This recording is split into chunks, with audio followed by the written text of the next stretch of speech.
안녕하세요. 오늘 리블룸 원장 박영주입니다. 피부를 정돈하는 방법 중 하나가 바로 필링이죠. 그런데 이런 필링 그냥 아무렇게나 해도 괜찮을까요? 오늘은 필링에 대해 자세히 알아보겠습니다.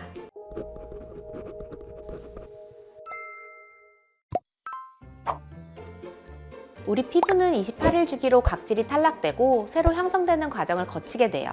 이 과정이 정상적으로 이루어진다면 깨끗하고 맑은 피부를 유지할 수 있어요. 그러나 나이가 들거나 계절, 수면, 스트레스 등 여러 내외부적 요인으로 인해 세포 형성 주기가 불규칙해지면 각질이 쌓이게 되고 문제가 발생합니다. 이 주기는 30대를 기점으로 40대 이후 최대 45일에서 90일까지 느려지는 것으로 알려져 있어요.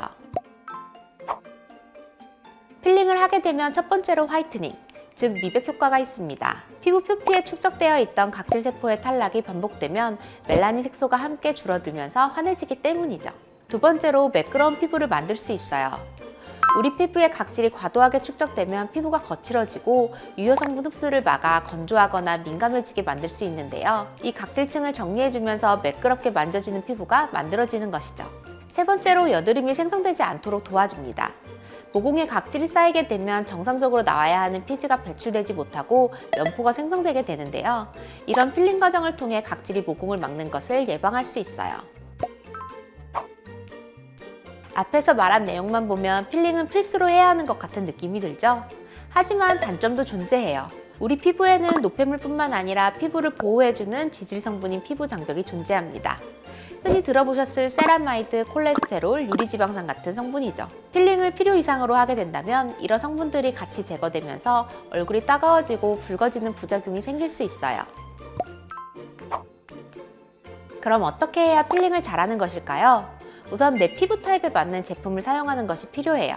첫 번째로 본인 피부가 지성이나 건성이 아닌 일반적인 피부라면 글라이콜릭 엑시드가 포함된 아아 성분의 제품을 사용하는 것이 좋습니다. 아아는 물에 잘 녹는 수용성으로 각질 세포를 부드럽게 해주며 피부 재생에 가장 대표적으로 사용되는 성분이에요. 두 번째로 본인 피부가 민감하거나 건성인 경우에는 파하 제품을 사용해주는 것이 좋습니다. 파하의 경우 아하에 비해 분자량이 더 크기 때문에 피부에 천천히 흡수가 되어 필링 효과도 천천히 일어나게 됩니다. 세 번째로 지성 피부의 경우 살리실릭 엑시드가 들어간 바하 성분의 제품을 사용하는 것이 좋습니다. 바하는 지용성으로 피부에 침투를 쉽게 해 지용성 피부나 여드름성 피부에 효과적으로 사용이 가능해요. 다시 정리하자면 아하는 일반적인 피부, 파하는 민감성이나 건성 피부, 바하는 지성 피부라고 할 수 있어요. 필링은 말 그대로 피부를 얇게 벗겨낸다고 생각하면 되기 때문에 너무 작게 사용하면 오히려 피부 장벽에 손상을 유발할 수 있어요. 그렇기 때문에 월 1에서 2회 정도 사용을 하면서 내가 괜찮은 것 같다는 생각이 들면 조금 늘려보는 방향을 권장드리고, 조금이라도 불편한 느낌이 있었다면 횟수를 줄이거나 조금 더 순한 필링제 사용을 권장드려요. 그리고 보습제를 꼭 사용해서 피부 장벽을 유지하도록 도움 주는 것이 필요합니다. 오늘은 필링에 대해 이야기 나눠보았습니다. 피부를 재생시켜 젊고 새로운 피부로 만드는 것은 중요하지만 너무 과한 필링으로 피부 장벽이 무너지지 않게 조심하셔서 예쁜 피부 유지하셨으면 좋겠습니다. 오늘 내용도 유익하셨다면 구독, 좋아요, 알림 설정 부탁드려요.